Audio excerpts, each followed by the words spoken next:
সর্বপ্রথম বাসায় গিয়ে কাগজ কলম নিয়ে বসতে হবে রাতের বেলা। আমার বয়স কত? 25। আমি বাঁচতে পারি কত বছর সর্বোচ্চ? 60। সে আর কি, ফর এক্সাম্পল। আমি কি বুঝাতে পারতেছি? হাইয়েস্ট কত বছর বাঁচতে পারেন আপনি? 60, 70, 80 ইত্যাদি। বাঁচে কতটুকু? এতটুকু। বিগত জীবনে কত বছর চলে গেছে? এত বছর। বিগত জীবনের হিসাবটা আগে করবেন। বিগত জীবনের মধ্যে আমি কোন কোন কোন কোন বড় পাপগুলো করেছি, কত ওয়াক্তের নামাজ পড়ি নাই, কোন কোন ক্ষেত্রে যাকাত দেই নাই, রোজা রাখি নাই, ক্যালকুলেট করে খাস তওবা, ইস্তেগফার এবং পসিবল হলে হিসেব করে করে নামাজ রোজা আদায় করা, হিসেব করে চেষ্টা করা, শুরু তো করা, চেষ্টা করা। অনেকে 30 বছর 40 বছর নামাজ পড়ে না, আছে না? এরপরে আমি আসি কোথায়? এই জায়গায় আমার যদি আমার জীবন, আল্লাহ চাইলে যদি আমার জীবন 60 বছরে 70 বছরে শেষ হয়ে যায়, তাহলে আমি কত বছর হায়াত পাবো? এটা একটা ক্যালকুলেশন, অ্যাপ্রক্সিমেট ক্যালকুলেশন। তাহলে আমি যদি 25 বছর 30 বছর 40 বছর আরো বাঁচি, আমার প্ল্যানটা কি 40 বছর? Do you have any plan? বেশিরভাগ স্টুডেন্ট বলবে নাই, আসলেই নাই। এই যে প্ল্যান করা যে আমি 40 বছর যদি বাঁচি, লাস্টের 5-10 বছর আমি ওইভাবে অ্যাক্টিভ থাকতে নাও পারতে পারি। এবং আমরা যখন বিয়ে করব, বাচ্চা কাচ্চা হবে, চাকরিতে ঢুকবো বা ব্যবসা করব, তখন আমাদের অনেক রেসপন্সিবিলিটি আসবে। বাবা মা, স্ত্রী, সন্তান, ভাই বোন, আত্মীয় স্বজন ইত্যাদি, ওগুলো নিভাইতে হবে, আমাদেরকে হক আদায় করতে হবে। তখন আমরা অনেক বেশি ব্যস্ত হয়ে যাব। আর আমি কখন পড়বো, কখন আমল করব, কখন বিয়ে করতে চাই, আমি দিনের জন্য কি করতে চাই, এবং আজকে থেকে 10 বছর পরে, 15 বছর পরে, 20 বছর পরে আমি আবু তো আদনান, আপনি আব্দুল্লাহ, আপনি আব্দুর রহমান, আমি আপনি নিজেকে কোন জায়গায় দেখতে চাই, এটার ক্যালকুলেশন আপনাকে করতে, প্ল্যান। এরপরে এবং you have to dream big. দিনের ক্ষেত্রে, দিন ইসলামের ক্ষেত্রে আপনাকে অনেক বড় স্বপ্ন দেখতে হবে যে আমি শুধু গতানুগতিক মুসলিম হয়ে থাকবো, এটা আমার উদ্দেশ্য না। আমি চাইবো যে আমার পুরো জিন্দগিটা, প্রত্যেকটা দিন রাত দিনের জন্য উৎসর্গিত হবে। কথা বুঝতে পারছেন? এবং এটা যদি আমি চাই, তাহলে আমার মেহনত অনেক বেশি করতে হবে, এবং আমাকে সুস্থ থাকতে হবে, আমাকে শরীরের যত্ন নিতে হবে, মনের যত্ন নিতে হবে, আমাকে ফুড হ্যাবিট ঠিক করতে হবে, তাই না? আমার লাইফস্টাইল ঠিক করতে হবে, প্রচুর করতে হবে, নিয়মিত আমল করতে হবে, প্রচুর দোয়া করতে হবে, তাহাজ্জুদ করতে হবে, সুন্নতের উপর থাকতে হবে। আমাকে তো আমার প্ল্যান করতে হবে। এইভাবে আমি নিজেকে 10 বছর 15 বছর পরে কোন জায়গায় দেখতে চাই, এটা আপনাদেরকে আমাকে এখনই ফিক্স করে তাজা ওযু করে এসে 2 রাকাত নামাজ ইখলাসের সাথে পড়ে আল্লাহ পাকের কাছে তৌফিক চাইতে হবে। আল্লাহ, আমি এইভাবে প্ল্যান করেছি, আল্লাহ তুমি আমাকে তৌফিক দান। এরপরে আল্লাহ রাব্বুল আলামিন আপনাকে তৌফিক দিলে আল্লাহ পাক প্রত্যেকটা বিষয়ের দায়িত্ব নিজেই নিয়ে নেবেন ইনশাআল্লাহ। এরপরেও শয়তান তো বসে থাকবে না, মানুষ শয়তান, জিন শয়তান তো বসে থাকবে না। বাধা দিবে, ওয়াসওয়াসা দিবে, হতাশা আসবে, টাকা পয়সার সমস্যা আসবে। আল্লাহ পাকও পরীক্ষা করবেন আপনাকে। এমন না যে সব স্মুথ হবে, অনেক পরীক্ষা আসবে। যখনই হকের পথে আসবেন, পরীক্ষা আসবে। দারিদ্রতা দিয়ে, মানুষের সমালোচনা দিয়ে, পরিবার থেকে, সমাজ থেকে, রাষ্ট্র থেকে, বিভিন্ন জায়গা থেকে আপনাকে পরীক্ষা করা। এই পরীক্ষায় যদি আমরা উত্তীর্ণ হতে পারি, ইব্রাহিম আলাইহিস সালামের মতো, হাসবি আল্লাহ ওয়া নি'মাল ওয়াকিল, তাহলে আগুন ঠান্ডা হয়ে যাবে। আগুন কি হয়ে যাবে? ঠান্ডা হয়ে যাবে। যদি পরীক্ষা উত্তীর্ণ হতে পারি মুসা আলাইহিস সালামের মতো, কাল্লা ইন্না মা'আ রাব্বি সায়াহদিন, কোন অবস্থাতেই না, আল্লাহ আমার সাথে আছেন, আমার রব, তিনি আমাকে পথ দেখাবেন ইনশাআল্লাহ। তখন সমুদ্র ভাগ হয়ে যাবে। পরীক্ষা উত্তীর্ণ হতে পারি মুহাম্মদ সাল্লাল্লাহু আলাইহি ওয়াসাল্লামের মতো, বদরের যুদ্ধ হবে, সামনে অনেক ফোর্স, আমরা 313। সাহাবায়ে কেরাম বলছেন, ইয়া রাসূলুল্লাহ, আপনি আমাদেরকে আদেশ করলে আমরা আপনার সাথে উত্তাল সমুদ্রে ঝাঁপ দিতে পারি, ব্যাস চলো, আমরা যুদ্ধ হবে। গুহার মধ্যে তিনি আছেন আবু বকর রাদিয়াল্লাহু আনহুর সাথে, উপরে কাফেররা দেখে ফেললো অবস্থা। তিনি বলছেন, লা তাহজানিন, আল্লাহ মা'ানা, চিন্তা করো না, আল্লাহ আমাদের সাথে আছে। এইভাবে উত্তীর্ণ হতে পারলে ওই যে 60 বছর পরে, 70 বছর পরে আমি নিজেকে যেখানে দেখতে চাচ্ছি, ওই গন্তব্য আল্লাহ পাক হাসিল করাই দিবেন। কোনো সন্দেহ নাই, সন্দেহ করার কোনো অবকাশই নাই যে আল্লাহ পাক পুরো মহাবিশ্ব পরিচালনা করছেন, জান্নাতের মালিক, জাহান্নামের মালিক, আখিরাতের মালিক, দুনিয়ার মালিক, কিয়ামত দিবসের মালিক। আমাদের রিজিকের মালিক, হায়াতের মালিক, মহাবিশ্বে এত এত গ্রহ নক্ষত্র, এত এত গ্যালাক্সি, যার কোনো সীমাই নাই, এত বড় পরিসরে আল্লাহ পাক যেভাবে নিপুণ ভাবে তার সৃষ্টিকে পরিচালনা করছেন, সেই আল্লাহ পাক আমি একজন একটা ইন্ডিভিজুয়াল ব্যক্তি, আমার জীবনের লক্ষ্যগুলো আল্লাহ পাক অর্জন করাতে পারেন না, এটা তো হইতেই পারে। আমার কাজ খালি, আমাদের কাজ আল্লাহ পাকের সাথে সম্পর্ক কারো করা, আল্লাহ পাকের সাথে সম্পর্ক কারো করা, সেটার জন্য যা যা করার তাই তাই করতে হবে।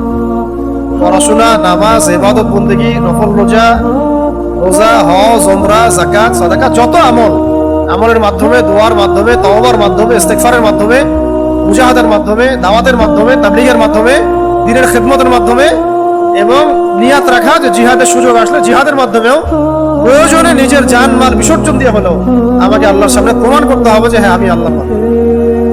সেটাই আমাদের কাজ। আল্লাহ পাক আমাদের সবাইকে আমাদের এই কাজগুলো আঞ্জাম দেওয়ার তৌফিক দান। খাস করে আমি যা বললাম তার উপরে আল্লাহ পাক আমাকে সবার আগে আমল করার তৌফিক দান করেন, এবং যারা যারা আলোচনা শুনেছেন এবং শুনবেন সবাইকে আল্লাহ পাক আমল করার তৌফিক দান। খাস করে আমাদের তরুণ ভাই এবং তরুণী বোনদেরকে আল্লাহ পাক যেন দ্বীনের জন্য কবুল করেন। আগামীর বাংলাদেশের ফিউচার আপনাদের উপর। সূরা জারিয়াতের 56 নম্বর আয়াত আল্লাহ রাব্বুল আলামিন এখানে ইরশাদ করেছেন, ওয়ামা খালাকতুল জিন্না ওয়াল ইনসা ইল্লা লিয়াবুদুন। আমি জিন জাতি আর মানব জাতিকে শুধু আমার ইবাদত করার জন্যই সৃষ্টি করেছি। জিন জাতি আর মানব জাতিকে আমি শুধু আমার ইবাদত করার জন্যই সৃষ্টি করেছি, অন্য কোনো কারণে সৃষ্টি করি নাই। জিন জাতির অস্তিত্ব আমাদের মেডিকেল সায়েন্স হয়তো স্বীকার করবে না, আপনারা যে প্যাটার্নে পড়াশোনা করছেন তারাও হয়তো স্বীকার করবে। আল্লাহ রাব্বুল আলামিন অভ্রান্ত সত্যের উৎস, যেই কিতাবের মধ্যে কোনো সন্দেহ নাই, লা রাইবা ফি হুদাল লিল মুত্তাকিন, যেই কিতাবে কোনো বিকৃতি আসতে পারবে না। ইন্না নাহনু নাযালনা যিকরা ওয়া ইন্না লাহু লাহাফিজুন। আল্লাহ বলেছেন আমি কোরআন নাযিল করেছি, আমি হেফাজত করব। সেই কিতাবের মধ্যে আল্লাহ পাক বলেছেন, ওয়া খালাকতুল জিন্না ওয়াল ইনসা ইল্লা লিয়াবুদুন। আমি জিন জাতীয় সৃষ্টি করেছি, মানব জাতীয় সৃষ্টি করেছি শুধু আমার ইবাদত করার জন্য। এখন বর্তমান বিশ্ব মেডিকেল সায়েন্স, ইঞ্জিনিয়ারিং জিনের অস্তিত্ব বিশ্বাস করুক বা না করুক, আল্লাহ পাক বলেছেন জিন জাতি আছে এবং আমি তাদেরকে সৃষ্টি করেছি আমার ইবাদত করার জন্য, ঠিক যেমন তোমাদেরকে সৃষ্টি করেছি আমার ইবাদত করার জন্য। জিন জাতিকে আল্লাহ রাব্বুল আলামিন সৃষ্টি করেছেন, এটা ব্যাখ্যা করেছেন, বর্ণনা করেছেন। সূরা জিন নামে আলাদা সূরাও নাযিল করেছেন, সূরা জিন নামে আলাদা সূরাও নাযিল করেছেন। কুল উহিয়া ইলাইয়া আন্নাহু ইসতামা'a নাফারুম মিনাল জিন ফাকালু ইন্না সামি'না কুরআনান আজাবা। এইভাবে সূরা জিন শুরু হয়েছে। রাসূলুল্লাহ সাল্লাল্লাহু আলাইহি ওয়াসাল্লাম তায়েফ থেকে যখন ফিরে আসছিলেন, তায়েফবাসী তাকে কি কষ্ট দিয়েছে এটা তো আপনারা জানেনই, আমি আশা করি আপনারা জানেন, যদিও সিলেবাসে নাই তারপরে আপনারা জানেন। তায়েফবাসীর যন্ত্রণাদায়ক সেই যে ব্যবহার, অপমান, সেখান থেকে রক্তাক্ত হয়ে ফিরে আসার পথে নাখলা নামে একটা জায়গা ছিল, নাখলা উপত্যকা, কারনুল মঞ্জিল বলা হয়। ওই জায়গায় নবী সাল্লাল্লাহু আলাইহি ওয়াসাল্লাম রাতের বেলা তাহাজ্জুদের নামাজ পড়ছিলেন এবং এই নামাজে তিনি কোরআন তেলাওয়াত করছিলেন। এই কোরআন তেলাওয়াত শুনে জিনদের একটা দল ইসলাম কবুল করেছে। এই কোরআন তেলাওয়াত শুনে জিনদের একটা দল ইসলাম কবুল করেছে। মানুষকে দাওয়াত দেওয়ার জন্য নবী সাল্লাল্লাহু আলাইহি ওয়াসাল্লাম তায়েফে গিয়েছেন, মানুষেরা ইসলাম কবুল করে নাই, কিন্তু নবী সাল্লাল্লাহু আলাইহি ওয়াসাল্লামের তেলাওয়াত শুনে জিনেরা ইসলাম কবুল করেছে। আমরা দিনের কাজ করতে থাকলে ইমপ্যাক্ট কোথায় পড়বে এটা নিয়ে আমাদের এত উদ্বিগ্ন হওয়ার কিছু নাই। দাওয়াতের মেহনত চলতে থাকবে, ইমপ্যাক্ট যেখানে ফেলানোর সেখানে আল্লাহ পাক ফেলবেন। হয়তো আপনি যাদেরকে নিয়ে আশা করছেন তারা আপনার কথা শুনবে না, আপনাকে ভুলও বুঝতে পারে। এমন হতে পারে অন্য কোনো জাতি, অন্য কোনো কওম, অন্য কোনো দেশ, অন্য কোনো রাষ্ট্র আপনার দাওয়াত কবুল করেছে। ঠিক যেমন মক্কায় 13 বছর দাওয়াত দেওয়া হলো, মক্কায় 13 বছর ইসলামের দাওয়াত দেওয়া হলো। প্রথম দিকে মক্কাবাসীর আচরণ কি ছিল আপনারা তো জানেন। সেখান থেকে আবু বকর, ওমর, ওসমান, আলী তাদের মতো সাহাবীও তৈরি হয়েছে। কিন্তু ইসলামী রাষ্ট্র কায়েম হলো প্রথমে গিয়ে মদিনায়। কোথায়? মদিনায়। 13টা বছর আবু জেহেলদেরকে বোঝানো হলো ইসলাম সম্পর্কে, কোরআন সম্পর্কে, শরিয়া সম্পর্কে তারা কবুল করলো না। 3 বছর দাওয়াত দেওয়া হলো মদিনায়। 3 বছরের মধ্যে মদিনায় ইসলামী রাষ্ট্র কায়েম। ইম্প্যাক্ট কোথায় পড়বে এটা নিয়ে আমাদের এত উদ্বিগ্ন হওয়ার কিছু নাই। আমাদের কাছে দাওয়াত দেয়া। মাদ্রাসা পড়ুয়া ভাইরা যদি হাকিকত বুঝতে না পারে, আল্লাহ পাক জেনারেল শিক্ষিত ভাইদেরকেও তুলে নিয়ে আসতে পারেন। জেনারেল ভাইরা যদি হাকিকত বুঝতে না পারে, আল্লাহ পাক অমুসলিমদেরকে হেদায়েত দিয়ে ইসলাম কবুল করাতে পারেন। আল্লাহ পাকের কোন দল, জাতি, গোষ্ঠী, ব্যক্তির কোনো পরোয়া নাই। ইন তানসুরুল্লাহ ইয়ানসুরুকুম, তোমরা যদি আল্লাহকে সাহায্য করো, মানে আল্লাহর দ্বীনকে সাহায্য করো, আল্লাহ তোমাদেরকে সাহায্য করো। ওয়া ইন তাতাওয়াল্লাউ ইস্তাবদিল কওমান গায়রাকুম, তোমরা যদি মুখ ফিরে চলে যাও, আল্লাহ পাক প্রয়োজনে অন্য কওমকে হেদায়েত দিয়ে তোমাদের স্থলাভিষিক্ত করবেন। সুম্মা লা ইয়াকুনু আমসালাকুম, তারা তোমাদের মতো অপদার্থ হবে না। আল্লাহ পাক আমাদেরকে সৃষ্টি করেছেন, জিন জাতীয় সৃষ্টি করেছেন। আমি জিনের কথাটা কেন বললাম প্রথমে? কারণ আমরা যত পড়াশোনা করছি, এডুকেশন সিস্টেমটা স্কুল থেকে নিয়ে, কলেজ থেকে নিয়ে, বিশ্ববিদ্যালয়ে, ইঞ্জিনিয়ারিং, মেডিকেল সায়েন্স, কেউই জিনের অস্তিত্ব বিশ্বাস করে না। কারণ জিন দেখা যায় না। ফেরেশতার অস্তিত্ব বিশ্বাস করছে না, কারণ ফেরেশতা দেখা যায় না। কোন কোন ক্ষেত্রে তারা আল্লাহর অস্তিত্বও বিশ্বাস করছে না, কারণ আল্লাহকে দেখা যায় না। আর আমাদের রিজিকের সোর্সকে বেঁধে দেওয়া হয়েছে এই শিক্ষার সাথে, যাতে করে আপনি you are bound to do so, আপনি এই শিক্ষা শিখতে বাধ্য, তাহলে আপনি চাকরি পাবেন না, ক্যাডার হতে পারবেন না, ভালো জব পাবেন না। কোরআনে আল্লাহ পাক যেটা বলছেন সেটাকেও তার অস্বীকার করতে বিন্দুমাত্র বুক কাঁপছে না। এসব কি এই যুগে চলে? এগুলো আগের যুগের কথা। এই যুগ তো সায়েন্স এন্ড টেকনোলজির যুগ, এই যুগে আবার এগুলো চলে। সূরা আর রহমানের মধ্যে আল্লাহ রাব্বুল আলামিন 31 বার একটা কথা রিপিট করেছেন।